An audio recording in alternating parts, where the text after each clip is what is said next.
So we're at the end of 2023, and I've gone back through all the movies that I watched this year, which was actually quite a few. I didn't put out a lot of content, unfortunately, this year, or reviews for most of them. That is something that I'm looking to do better with in the coming year of 2024. But I still saw quite a few films this year, and I've kind of compiled them down into my top 10, and I feel pretty confident about this list. I will make a few notes. There is one movie that I'm quite anticipating that I haven't seen yet this week. That is Ferrari. So if maybe that film could have possibly scrapped into my top 10, but I haven't seen it yet, so I can't really say. And there are plenty of other movies that I also haven't seen this year, so if by chance there's one you really enjoy that's not on this list, please comment it below and just let me know about it, because the odds are that I either haven't seen it and I would love to check it out, or maybe I have and I just didn't like it quite as much as you have. But this is my top 10 films of the ones that I did get to check out in 2023.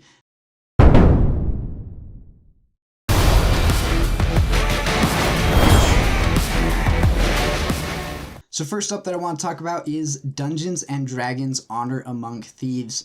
Now this is a movie that isn't all that spectacular per se, but it just kind of fits my personal style of enjoyment at the theater. I just thought this movie was a lot of fun. I thought the adventure was fun, I thought the characters were fun, I thought that the humor was really good, I thought that the story, though yes, very simple, delivered on what it needed to be for a fun fantasy adventure movie. I mean, this is a film that just had me grinning throughout the whole thing. I thought it was just a great time. And as somebody who does play Dungeons & Dragons, albeit not as often as I would love to, it is fun to see how they tied in a lot of the elements of the actual game into the movie, both in the characters and the storyline being played, as well as just little things here and there about how things work in the movie. And so I thought it was a really clever movie, a lot of fun, something that is right up my alley, and for that reason it's going to be number 10 on my list.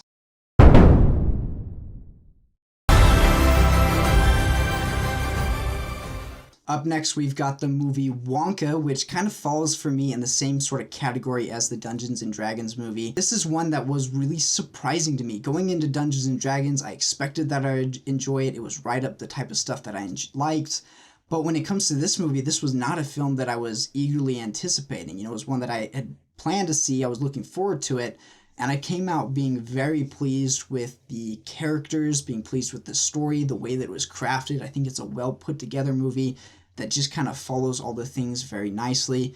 And I would be very open to a continuation of this. We've had a couple of Willy Wonka movies in the past, but following this movie up with an actual movie about the chocolate factory, about Charlie, with this version of Willy Wonka, I would be very open to. It's a very fun movie. It was very delightful, very hopeful, and I liked the way that it just kind of kept things simple. It knows that it's kind of cheesy, that it's all this fake and weird and goofy stuff, but it just handles it so well, and it just owns that, and because of that, it was just such a fun, funny, and very delightful film for me to watch.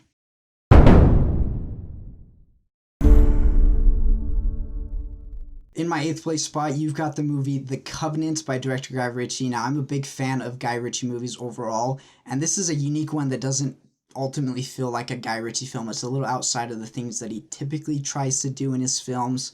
And what really made this movie stand out to me so much isn't so much the actual movie quality of it, but it's the storyline of it and the idea behind covenants and making promises and staying true to those promises and keeping them for your friends, for your family, and for whoever it is that you make those promises to. And so as a Christian creator, this is one that's really kind of stuck with me as I've thought about it in relationship to kind of our promises and our goals in relationship to God. And so for me, while it maybe wasn't the best movie of the year as far as quality is concerned, it was one of the biggest films in the year that left an impact on me and had an actual influence into my personal life. And because of those messages, because of the things that I learned throughout this year, I've got to put it in my top 10.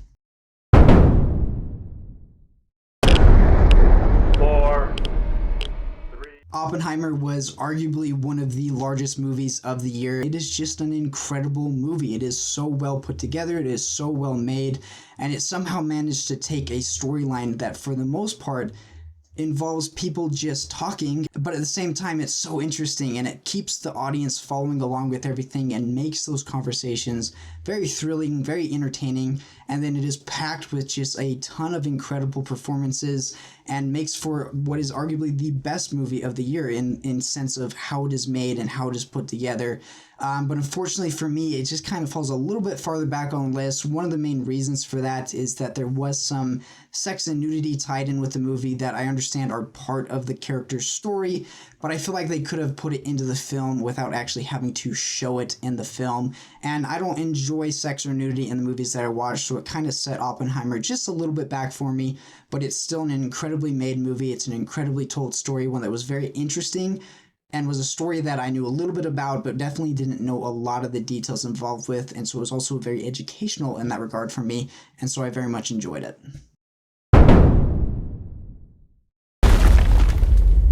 Godzilla -1.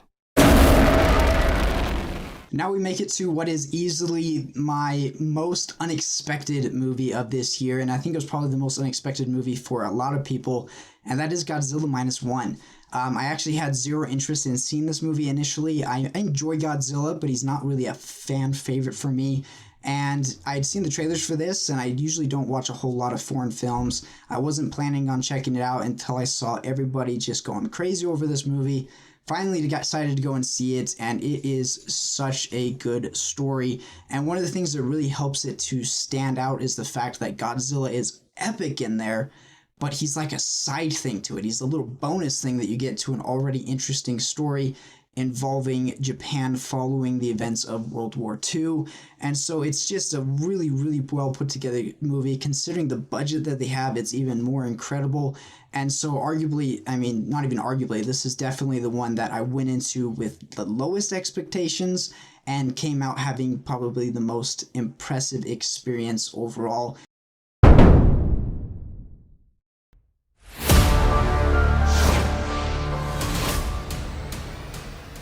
As we move into our top 5, we're going to start off with a movie that released this year as part of my favorite franchise, and that is Mission Impossible Dead Reckoning. I'm a huge fan of all of the Mission Impossible movies, and the last 3 before this in particular have all been just standouts, and this movie continues that trend. It is packed with amazing stunts, great action, and a very interesting storyline. Now, the whole AI thing wasn't my personal favorite. I don't think it ranks up there with some of these stories that they've told in the past, but at the same time, it is nonetheless entertaining to watch. This is a movie that just looks incredible and really keeps you invested throughout the entire story. You're invested in these characters thanks to all the previous movies before this, and it got me incredibly excited for part 2 that'll be coming out in 2025. So as a film, that's a franchise that continues to keep putting out good ones, and one that I always look forward to. This is a movie that I was really anticipating for the year that actually delivered for me, and I have to include it in my top 5.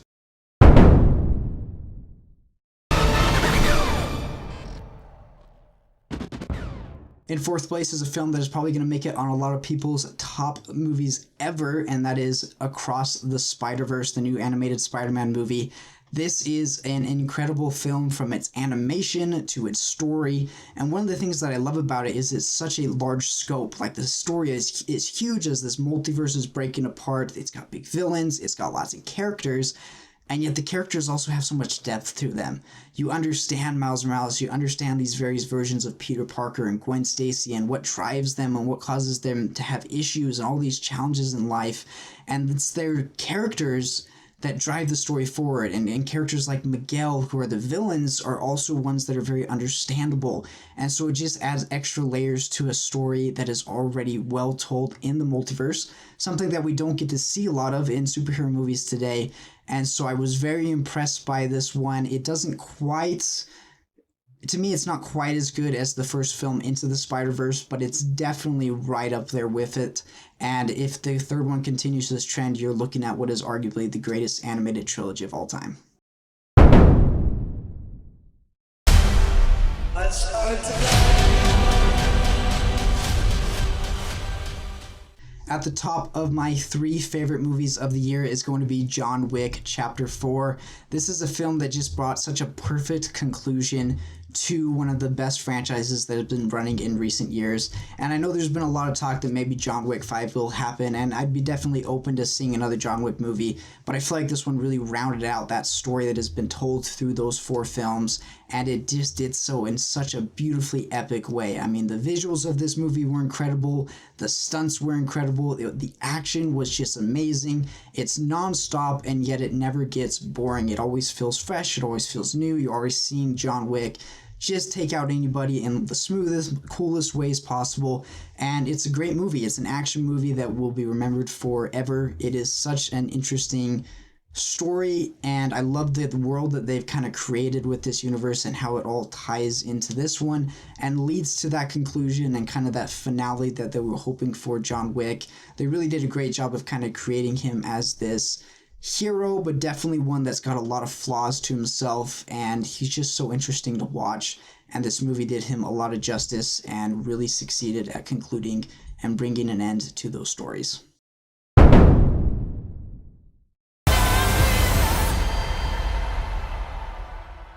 Our runner-up for this year is going to be a movie that I actually saw just this last week, and that is The Iron Claw. This is one of the few movies that actually got me quite emotional while I was watching it. I don't typically cry or anything like that, but the whole storyline with the brothers, the relationship that they share, and just the sheer amount of tragedy that comes against them throughout the years was a story that was just very, very hard to watch. And it's one of the few movies that has actually lingered with me after getting out of the theater and going home. I mean, this was one that I was thinking about for a couple of days after I got interested in this story and even looked up to find that there's actually more to the story than what's even shown in the movie. So it's a very well told story for a very tragic, real event. And it was something that's really just kind of stuck with me. And I think that it was done incredibly well. I think that the actors all did a great job, particularly the brothers in the film. I just really bought into their chemistry. I bought into their brotherly love. And I love the messages behind this movie of the idea of focusing on the things that really matter and focusing on family and focusing and being there to take care of each other and looking out for one another. Overall, it's an amazing movie. It's one that I really want to watch again, and I think that a lot of people will enjoy and really get a lot of good messages from.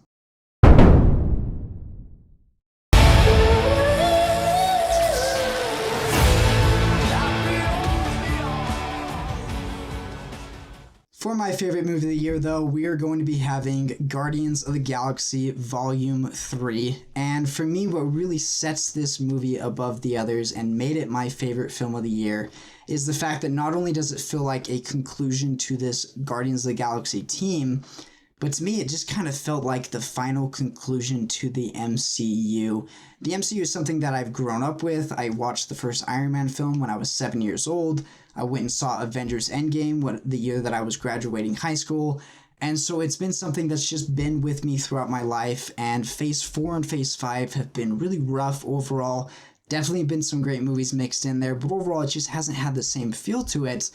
And now watching a movie that kind of brings the final conclusion to this family and seeing them kind of all wrapped up, it just felt like a final thing being finished in the MCU that I loved growing up. And now there's really just not much more for me to look forward to in that franchise. I still do plan to watch several of the films that they end up coming out with in the coming years. I'm hopeful that maybe we'll get some really good ones and that I'll be enjoying some Marvel movies in the future. But I just don't have the same level of anticipation that I did for the Infinity Saga and for many of the characters that were established during that time period. And so with it concluding that, it really brings kind of just a close to what I would consider a pretty significant movie section of my life. And on top of the fact that it's a conclusion to the MCU for me, but also a conclusion to the Guardians, it's also just a great movie. You know, I thought the storyline was incredible. I thought that the way that it tied the characters in with each other, the way that it gave so much depth to the characters, particularly Rocket. I mean, it really dealt into Rocket's story and into understanding who he is and why he acts the way that he is and why their family relationship is such a key thing for him. It was very emotional. It was a great send-off to the characters. It was a fun, entertaining Marvel movie, great soundtrack, and really fun villain. And overall, you know, it's just everything that you want from it. You could have thrown this in the Infinity Saga, it would have felt perfectly in place, but you put it in the Phase 5 movies, and it just feels like such a huge standout. I mean, this is an incredible movie and one that really just means a lot to me, including this franchise that I've grown up watching.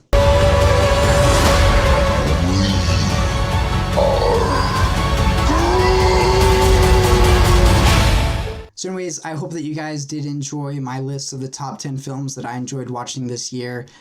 Comment your list below. Let me know if there are any movies that maybe I missed that you enjoyed and you think I should check out. Let me know if you agree with my list, if you think any of those movies are as good as I say, or if perhaps you maybe say that you didn't like them quite as much. Just let me know in the comments, get people talking. Let's see what you had to say about the movies of 2023. I'd love to hear from you. As always, if you did enjoy this video, please be sure to like and subscribe. I am hopeful to make more content coming in 2024.